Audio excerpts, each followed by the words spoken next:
히브리서 2장 10절부터 여기입니다. 10절부터 그러므로 만물이 그를 위하고 또한 그로 말미암은 이가 많은 아들들을 이끌어 영광에 들어갈 것이니 이래 그의 구원의 창시자를 고난을 통하여 온전하게 하시니 였도다. 거룩하게 하시는 이와 거룩하게 함을 입은 자들이 다 한 근원에서 난지라. 그러므로 형제라 부르시기를 부끄러워하지 아니하시고 이르시되 내가 주의 이름을 내 형제들에게 선포하고 내가 주를 교회 중에서 찬송하리라 하셨으며 또다시 내가 그를 의지하리라 하시고 또다시 볼지어다 나와 및 하나님께서 내게 주신 자녀라 하셨으니 자녀들은 혈과 육에 속하였음에 그도 또한 같은 모양으로 혈과 육을 함께 지니심은 죽음을 통하여 죽음의 세력을 잡은 자 곧 마귀를 멸하시며.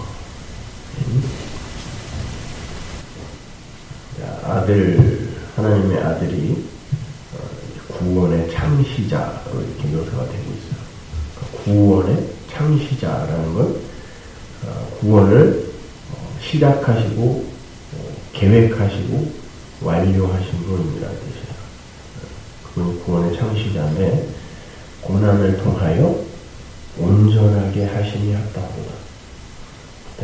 고난을 통하여 온전하게 되신 분이 하나님의 아들이신데 여기서 고난은 여러분이 다 아시듯이 십자가죠. 십자가를 통하여 예수님이 완전하게 되셨다, 온전하게 되셨다라는 말은 예수님의 메시아로서의 일이 완료됐다는 뜻이죠.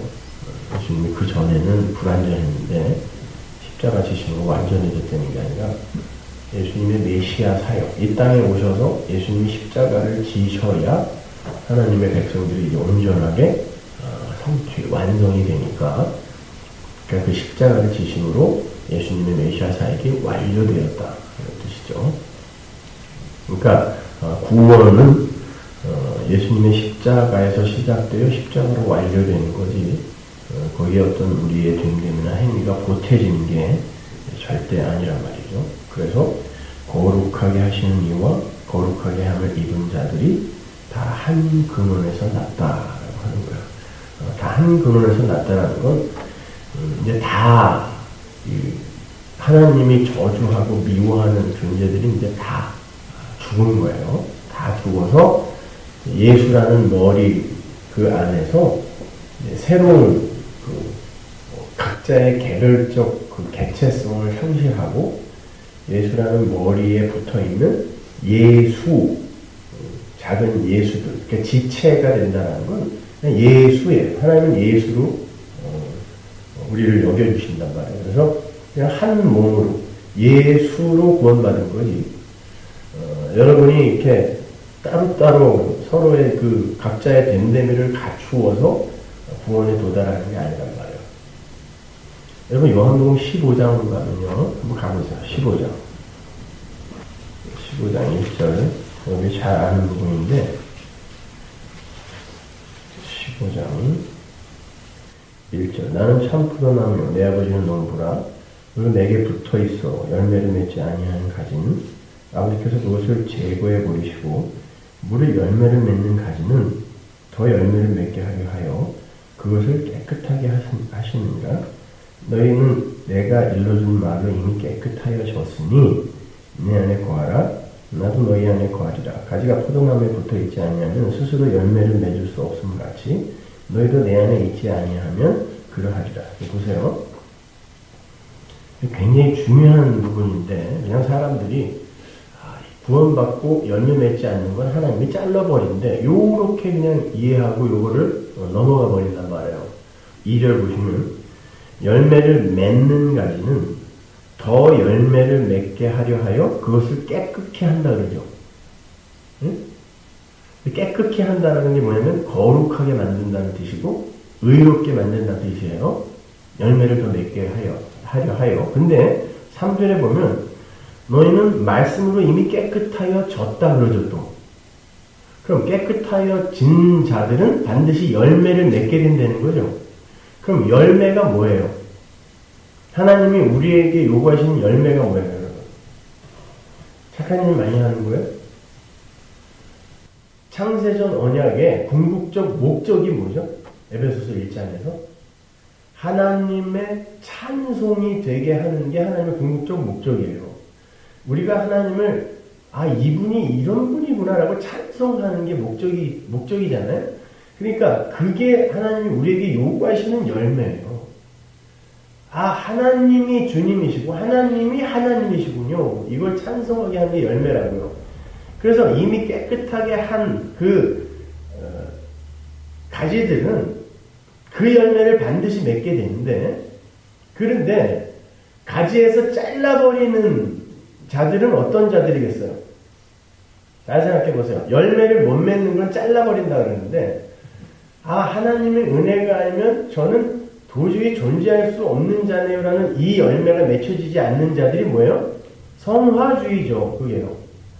알메니언주의고, 내가 어떻게 해서든지 독자적으로 하나님 앞에서 하나님을 기쁘시게 하는 자, 온전한 자로 이 사회를 개혁하고 나를 발전시키고 개발시켜 만들어 보겠다. 이게 열매 못 맺는 거거든요.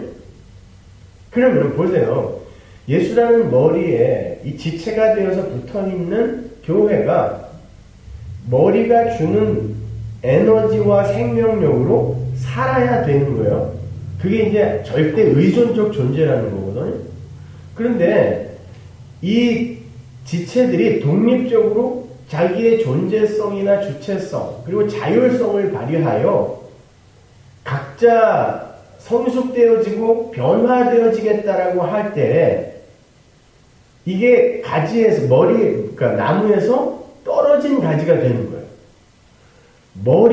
머리가 이끄는 대로 그 머리에게 복속돼요. 감추어져서 그 머리가 이끄는 대로 사는 게 아니라 내가 이 세상에서 유익한 존재가 되고 세상을 보다 살기 좋은 곳으로 만드는 데 내가 기여를 하겠다라고 나섰을 때 팔다리가 지금 떨어져 나가서 자기 마음대로 사는 거예요. 선악 구조를 갖고 선악을 판단하여. 그러면 생각해 보십시오. 여러분의 팔다리가 여러분에게 붙어있을 때는 아름다움이죠. 네? 그러니까 발톱에다도 뭐 칠하고 손톱에다도 뭐 칠하고 이러는 거예요. 네? 발가락에도 반지 끼고 막 그러대요, 요새는. 원래 그 못생긴 데는 강조를 하면 안 되는 거예요. 근데 발가락에다 그런 거 강조하고 그래요. 근데 붙어있을 때는 아름다운데 이게 떨어져서 지 마음대로 돌아다니면 공포영화 되는 거예요. 그거는 얼렁 수거에다가 태우는 거예요. 그게 요한복음 15장의 이야기예요. 완전히 반대로 이해하고 있어요. 오늘날 교회는요. 성경을. 열매를 못 맺는 가지는 스스로 예수에게서 떨어져 나가는 자들이에요. 아니, 떨어져 나가는 게 아니라 아예 붙어있지 않았던 자들이에요. 그 자들은요. 그러니까 스스로의 존재성을 챙겨가는 거예요. 그러니까 굴러다니는 나뭇가지는 당연히 태워야 천국이 완료되는 거 아닙니까? 여러분은 여러분의 어떤 그 존재성이나 이런 것들을 스스로 챙겨가지려고 하는 모든 시도들을 일단 말씀 앞에서 그치셔야 돼요. 막살내는 게 아니라 그 말씀이 이해가 되어지면요. 제가 어제도 이제 그 수련회 가서 아가서를 강의하기 위해서 여러 가지 이렇게 책들을 많이 다시 보면서 정리를 하는데 참 아가서에 대해서 올바로 설명해 놓은 책이 저는 기독교 역사 중에 최고의 신학자라고 하는 이들이 풀어놓은 아가서를 보면서 너무 실망이 많이 나요. 그냥 제 식대로 하는 게 맞겠다 싶어가지고 다시 다 덮었는데 아가서를 제가 어떻게 그래서 그냥 성경을 보니까 읽어보니까 제가 새벽 기도 때 설명하지 못했던 내용들이 또 들어있더라고요. 가만히 보니까 이 성경 창세기부터 요한계시록까지의 내용이 그 안에 이렇게 나누어져 들어가 있더라고요. 바벨론 포로 시대도 들어가 있고.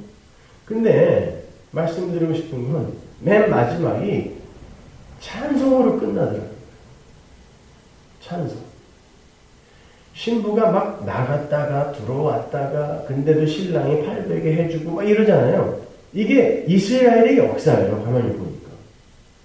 근데 결국 나중에는 혼인잔치가 성대하게 치러지면서 성전이 완성되는 거예요. 그게. 그러면서 찬송으로 끝나. 이게 요한계시록이거든요. 그러니까 오늘 본문도 보시면요. 뭐라고 하냐면은 12절 보면 이르시되 내가 주의 이름을 내 형제들에게 선포하고 내가 주를 교회 중에서 찬송하리라 하셨습니다. 이게 우리에게 하시는 말씀이에요. 아니 내가 내 형제라고 하면은 피가 같아야 되는 거죠. 네? 피를 나눈 형제니까. 그러니까 예수의 피를 딱 들여댔을 때 그 예수의 피 이외에 딴 걸 보태면 내 형제 아니에요.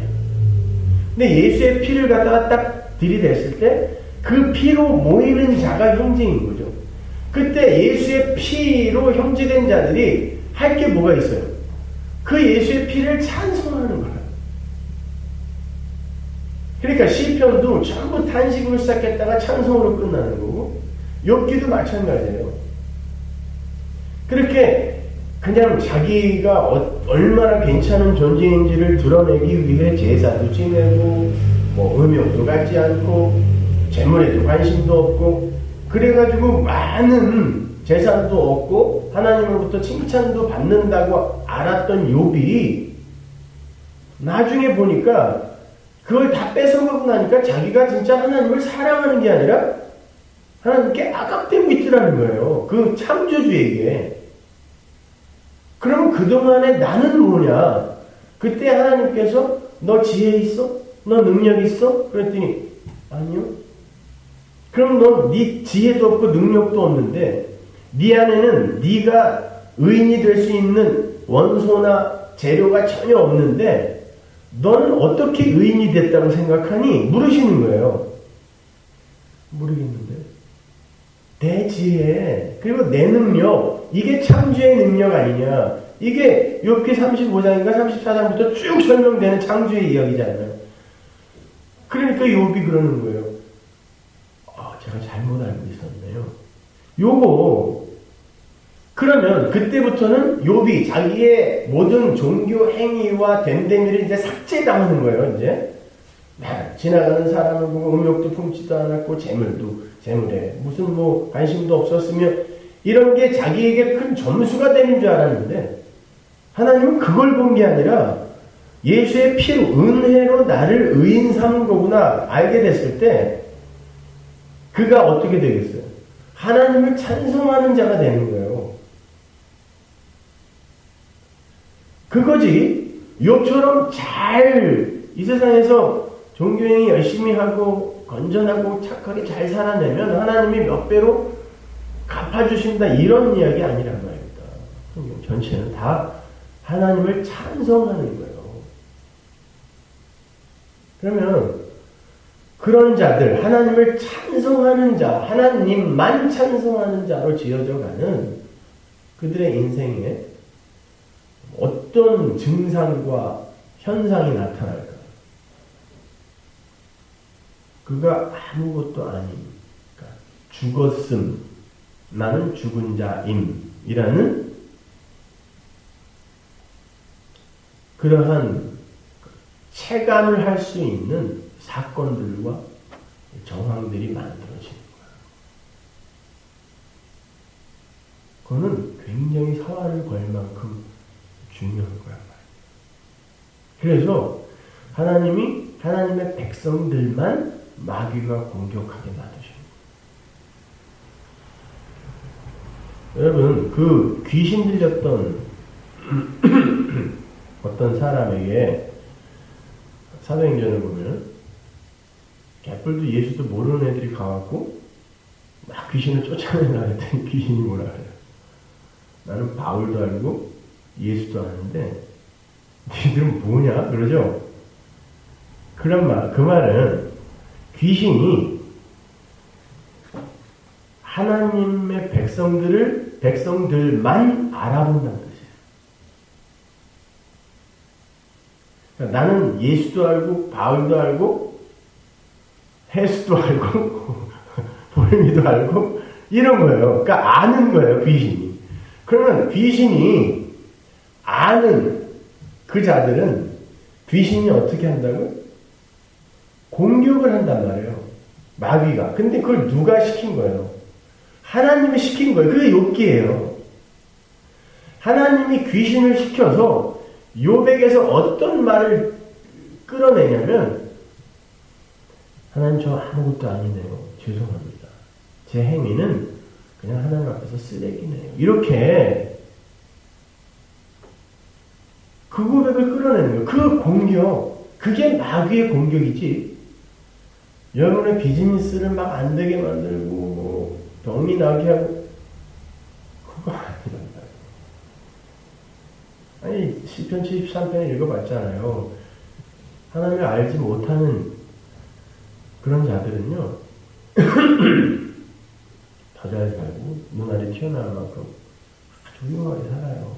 그런데 하나님을 아는 자들은 도대체 이게 뭔가?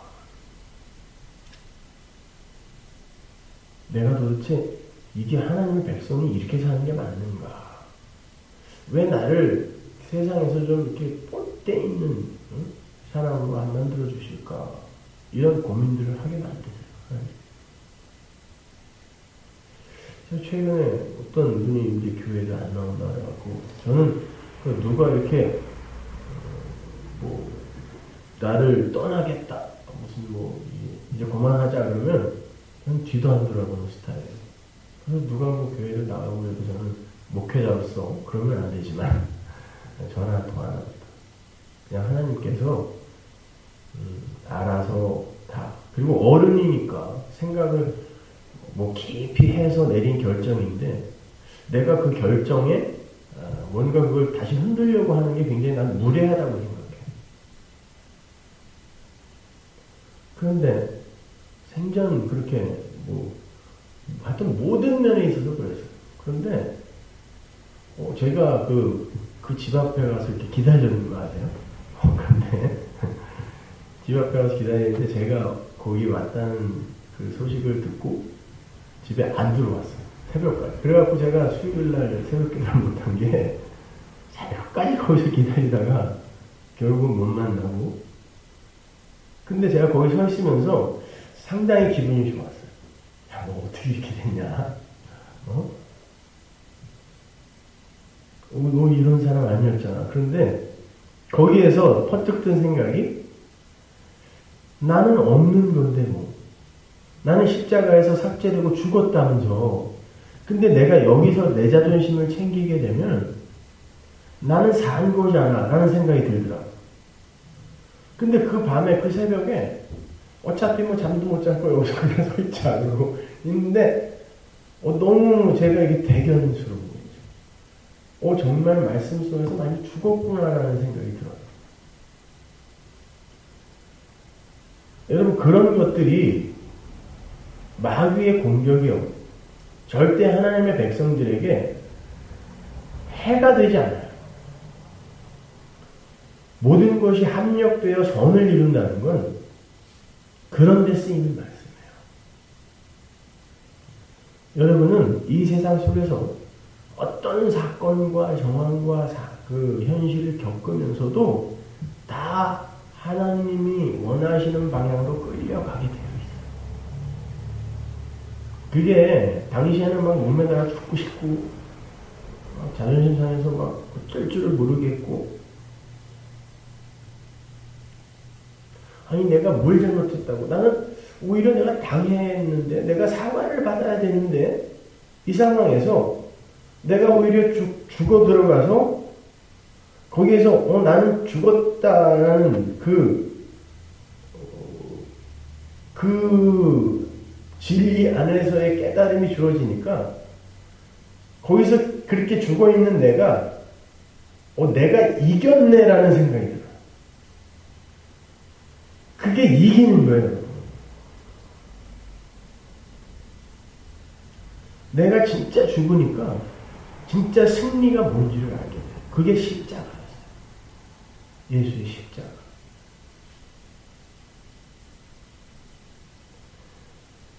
성도에게 있어서의 이김은 완전히 죽는 거예요. 그게 성도가 이기는 거예요. 이기는 자는 내가 내 백성 만들어주겠다고 그러죠. 근데 이기는 자, 하나님의 백성이 되는 자는 자기가 삭제돼야 내가 너의 하나님이 되고 네가 내 백성이 된다거든요.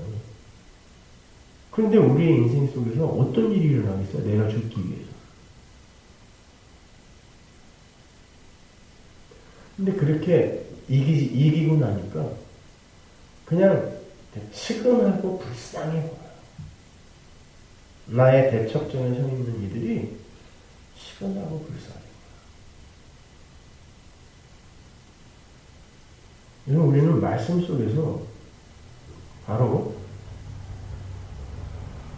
그러한 자로 계속 깎여가는 거예요. 그러니까 내가 무엇을 하고 안 하고는 중요한 게 아니에요. 예수님이 그러잖아요.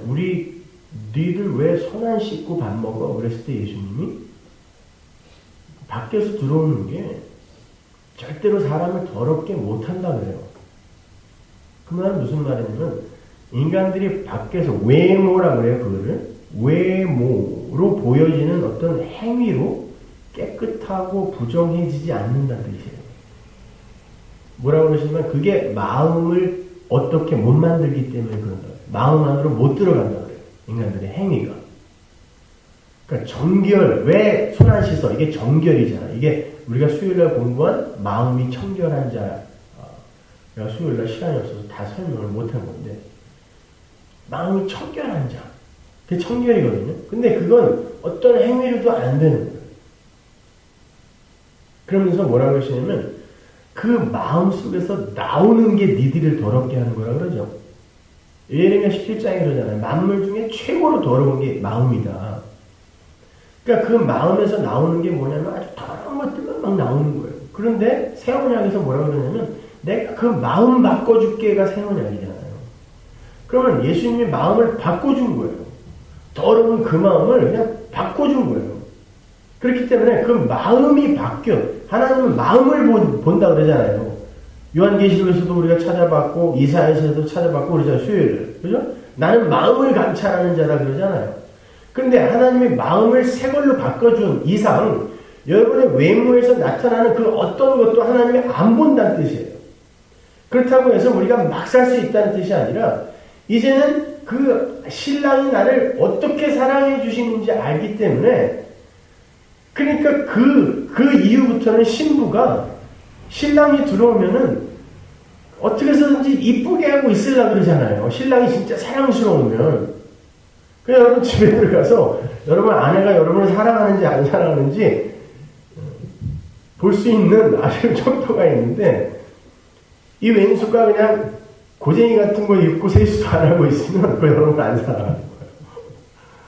저는 어떤 분들이 가끔 TV에 나와가지고 저는 남편이 잠들 때까지 화장을 지어본 적이 없어요. 그리고 남편이 일어나기 전에 또 화장을 하고 있다 그래서 속으로 지랄을 한다 그랬는데 아니더라고요. 너 살다 보니까 그 얼마나 기특해요. 예? 신랑이 좋으니까. 마찬가지로 성도가 내 신랑이 아가서 있다 보니까 그래요. 솔로몬은 지금 자기를 신랑으로 표현하는 게 아니라 자기가 사랑받은 신부예요. 신부의 입장에서 쓰는 거예요. 그거를요. 솔로몬이 쓴 거니까. 예수가 신랑이고 내가 신부예요. 그래서 솔로몬, 술람이 같은 단어예요.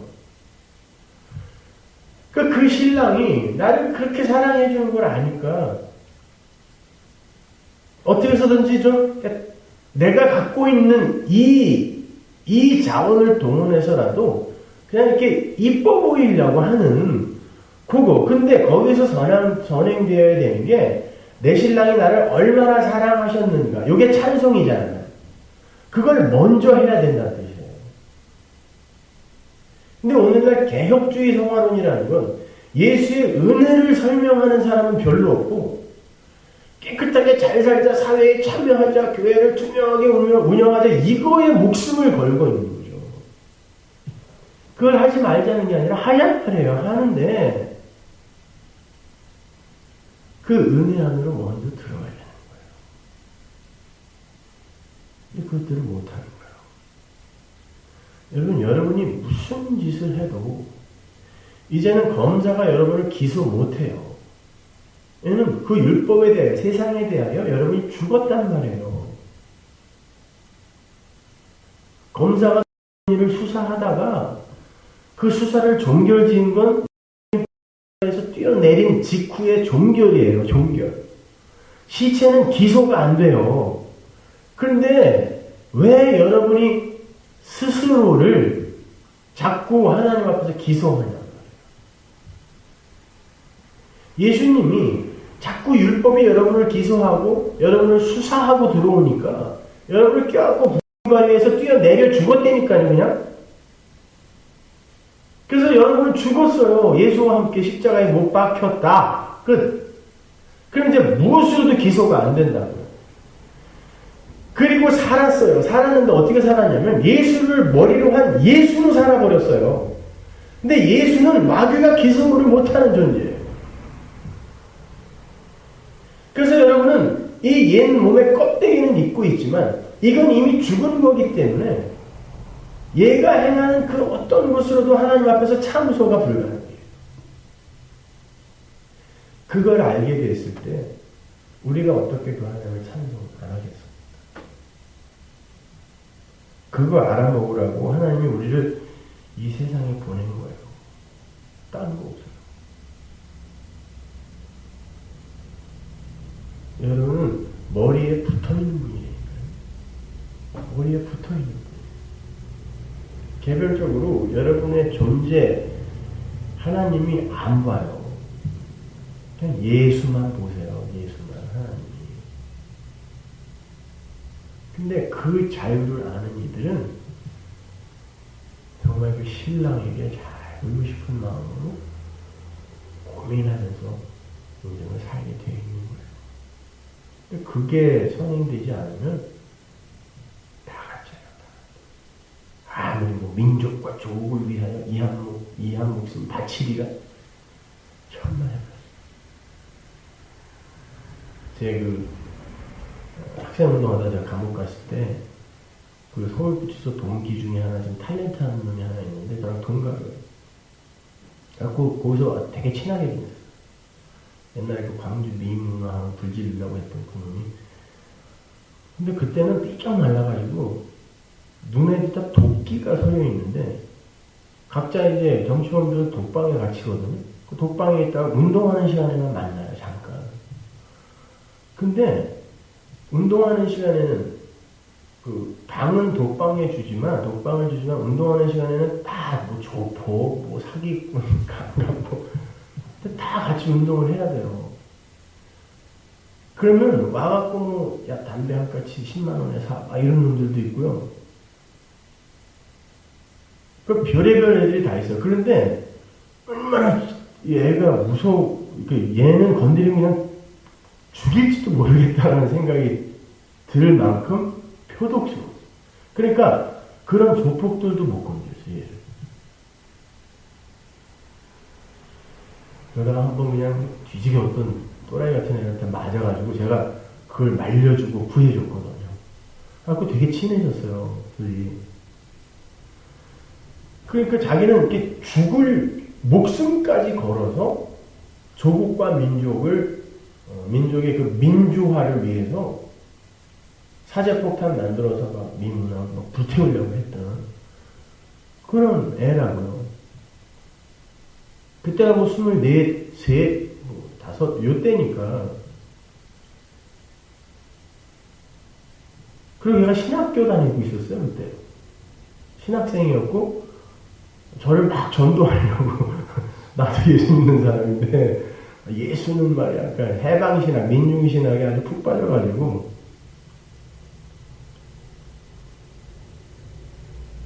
그 친구가 지금 가장 후회하는 게 뭐냐면,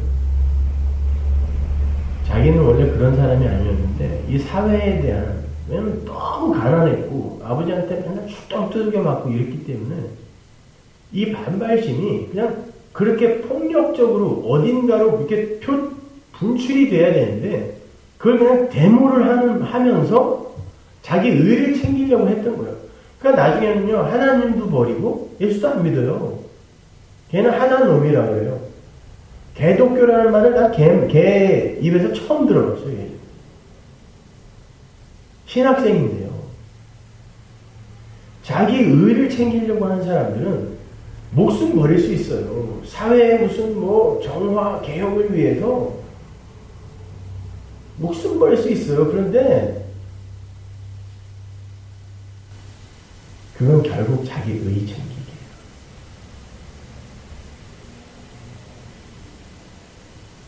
요즘 잘 나가니까 또 이제 맨날 몸싸움에서 하루가 월락이 발견이 된다고 친구들로부터 전화가 오던데 그게 뭐예요? 그러면 그때 버리려고 했던 목숨은 도대체 누구를 위해 버리려고 했던 목숨이냐고요.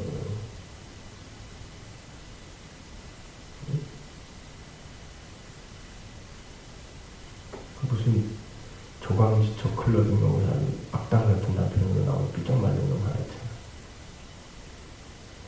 그러니까 여러분 인간에게서 뭐가 그 선한 게 나올 거라고 착각하지 마요. 하나님의 은혜 앞에 엎드러진 자에게서 나오는 것만 되는데 나머지는 그냥 다 지 잘난 옷에 자기 자랑하는 거예요. 인간은 자기를 자랑하고 증명하기 위해 목숨까지도 버릴 수 있는 의로운 자가 아니라 악당인 거예요. 그게 하나님 앞에서 죄예요. 죄. 이걸 기독교라고 해요. 근데 이 기독교에 대한 기본적 이해가 없이 그냥 선악 구조, 도덕과 윤리 이런 걸 갖고 판단을 하게 되면 다 이렇게 오해하게 되는 거예요. 인간들이 의인이라고 의인의 반열에 올려놓은 사람들 한번 잘 보세요. 기독교인 눈으로 바라봤을 때 그게 의인으로 보이면 안 돼요. 성경이 말하는 의, 하나님의 백성에게 요구하는 의인은 그런 게 아니에요. 예수 잘 믿고 하나님 찬송하고 가는 거예요. 그것도 뭐야? 그럼 완전히 우리 바보나? 네, 바보. 그거 알고 가. 머리에서 생명 에너지가 끊어지면 그냥 널브러져 죽을 수밖에 없는 시체. 이게 나다라는 걸 알고 그 머리 대신 예수의 행하심을 찬송하는 거. 그게 안 되는 사람은 아직 성령 받은 사람 아니에요. 그리스도인 아니에요. 그 사람. 그러니까 계속 죽으셔야 돼요. 밀려 내려가요. 자랑을 해봐야 시체 자랑하는 거예요. 나는 발에서 뛰어내려 죽었다니까요, 지금. 뭘 자랑할 거예요? 그 뛰어내린 시체를. 쪽팔린 거? 나가 없는데 뭐가 쪽팔려요? 나 아주 요번에 그거 잘 배웠어요. 하나도 안 쪽팔려요. 뭐가 쪽팔려요?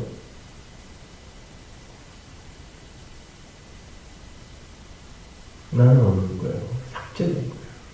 그러니까 투명 인간으로 사세요, 이렇게. 네? 다른 사람들이 날 어떻게 보던 여러분 죽는 거예요. 없는 거예요. 예수 안에서 참 존재인 여러분을 발견하십니다. 기도하겠습니다. 하나님 은혜를 감사합니다. 하나님, 우리는 그렇게 하나님 앞에서 나의 존재성을 챙겨가질 수 없는 그런 존재입니다. 하나님, 그럼에도 불구하고 우리의 자존심이 여전히 이렇게 많이 남아서 참으로 그 삶을 살아내기가 힘듭니다. 그러니 하나님의 열심으로 우리를 이끌어 주옵소서. 예수님의 이름으로 기도합니다.